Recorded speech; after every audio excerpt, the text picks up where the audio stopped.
যে ব্যক্তি প্রকৃত শিক্ষিত বা জ্ঞানী নয় সে নিজেকে সব জানতা বলেই দেখাতে চায়, কারণ সে এর মধ্যে দিয়েই তার ভিতরকার শূন্যতা বা অক্ষমতাকে ঢেকে রাখতে চায়। কলসিতে অল্প জল থাকলে শব্দ বেশি পরিমাণে হয়, আর কলসিতে জল পরিপূর্ণ থাকলে কখনোই তার শব্দ হয় না। যিনি প্রকৃত জ্ঞানী তিনি কখনোই নিজেকে সব জানতা বলে অন্যের সামনে হাজির করে না।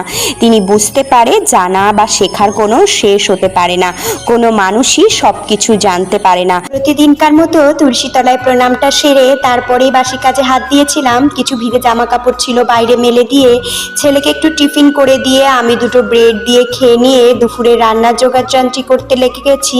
আজকে রুই মাছ দিয়ে গাটি কচু রান্না করেছি, আর হচ্ছে আম দিয়ে টক ডাল।